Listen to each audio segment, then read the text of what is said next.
అదే బ్రహ్మానందం.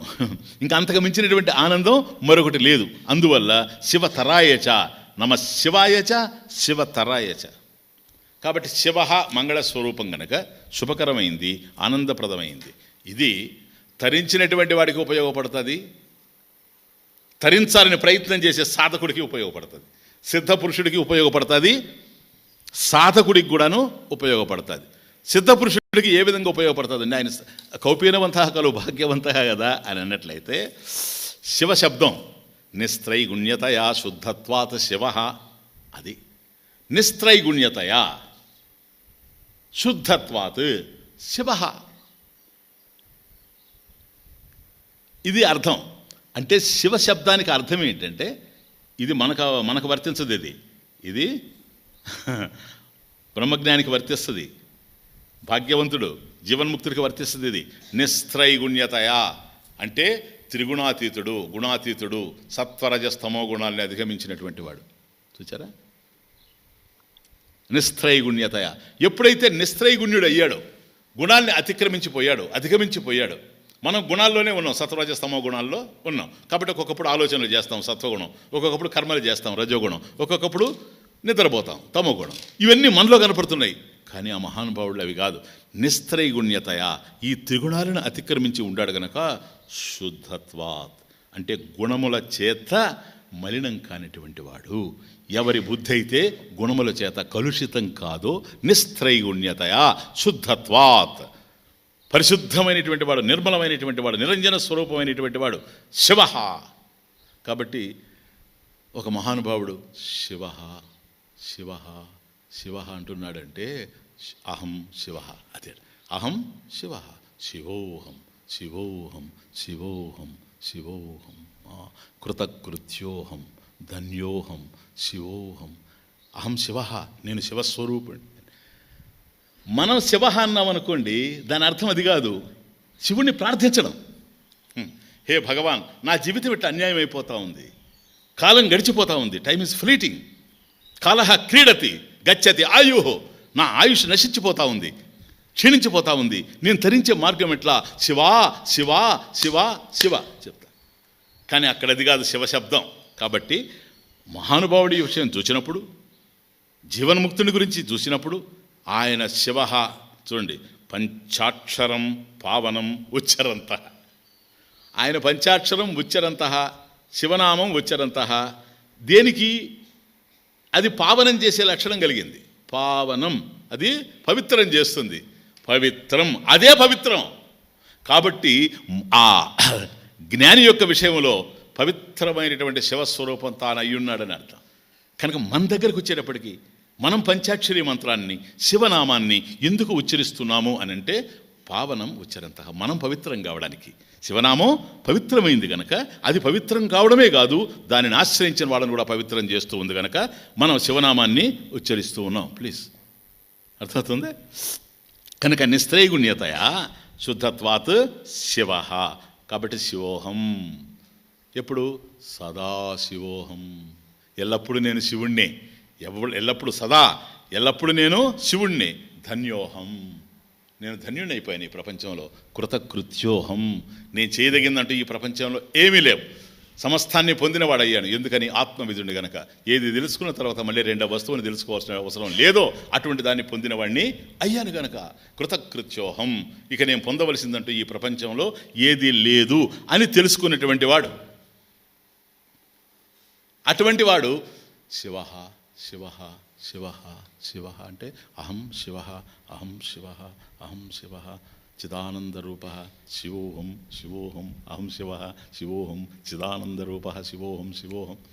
అది మన దగ్గరకు వచ్చేటప్పుడు శివశబ్దం స్వనామ స్మృతి మాత్రేణ, స్వనామ స్మృతి మాత్రేణ పావయన్ శివ, పావయన్ శివ. కేవలం శివ అనేటువంటి నామాన్ని ఉచ్చరించడం చేతనే మనల్ని పవిత్రం చేసేటువంటి వాడు గనక ఆయన శివ. స్వనామ స్మృతి మాత్రేణ, ఆ నామం మన స్మృతిలో మెదలగానే, మన స్మరించగానే స్వనామ స్మృతి మాత్రేణ పావయన్ శివ, పావయన్ శివ, పవిత్రమైపోతా ఉంది. సమస్తం పవిత్రమైపోతా ఉంది. అందుకని మనం నామం చేస్తూ ఉంటాం, మనం పవిత్రం అవుతూ ఉంటాం. తాను పవిత్రం అయ్యే ఉన్నాడు గనక తన స్వరూపాన్ని తాను చూసుకుంటూ ఉన్నాడు. శివోహం శివోహం, ఇది జ్ఞాని యొక్క లక్షణం, జీవన్ముక్తుని యొక్క లక్షణం. కానీ స్వనామ స్మృతి మాత్రేణ పావయన్ శివ, ఏ నామాన్ని అయితే పవిత్రమైనటువంటి శివుని యొక్క నామాన్ని మనం స్మరించడం వల్ల పావనం, అది పావనం అనేది 2 రకాలు. అంటే ఆయన పవిత్రము అనే ఒక అర్థం, నిన్ను పవిత్రం చేస్తాడు అనేది కూడా ఒక అర్థం. ప్లీజ్ కనుక శివ శేతే, ప్లీజ్ శేతే సజ్జన మనస్వితి శివ.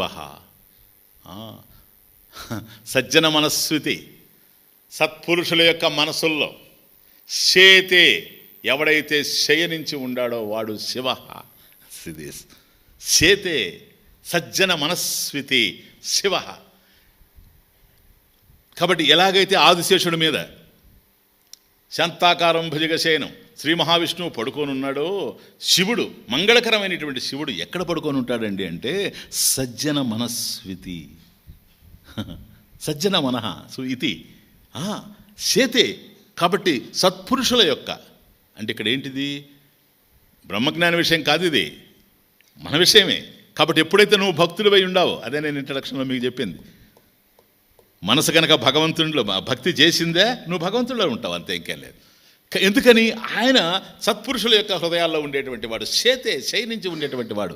శేతే సజ్జన మనస్వితి ఇది శివ. ఇప్పుడు చూడండి తమాషా, శివ శివ శివ శివ పంచాక్షరం పావనం ఉచ్చరంత ఓం నమ శివాయ ఓం నమ శివాయ ఓం నమ శివాయ ఓం నమ శివాయ అని అన్నప్పుడు నీ మనసులో ఏముంది? శివుడు తప్ప రెండవది లేదు, శివ రూపం తప్ప రెండవ రూపం లేదు. అది జపంలో ఉండేటువంటి గొప్ప విషయం. ఇప్పుడు పంచాక్షరి జపం, అది స్వనామ స్మృతి మాత్రేణ పావయన్ శివ. కాబట్టి శేతే సజ్జన మనస్వితి శివ. కాబట్టి శివుడు అంటే మంగళ స్వరూపం, శివం కళ్యాణం అని తెలుసుకున్నాం గనక శివప్రదత్వాద్వా శివ. శివుడు అంటే కళ్యాణం గనక, శుభకరమైనటువంటి వాడు గనక మన జీవితంలో శుభాన్ని కల్పించేటువంటి వాడు శివుడు. ప్లీజ్ సర్వత్ర సదా సర్వం బ్రహ్మమయం, జీవన్ముక్తుని యొక్క స్థాయి సర్వం బ్రహ్మమయం, రే రే సర్వం బ్రహ్మమయం, సర్వత్ర సదా హంసధ్యానం.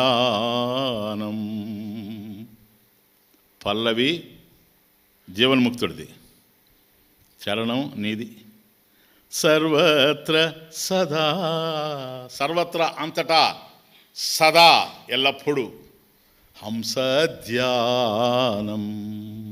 హంసధ్యానం, హంస సోహం అహం సహ, ఇది.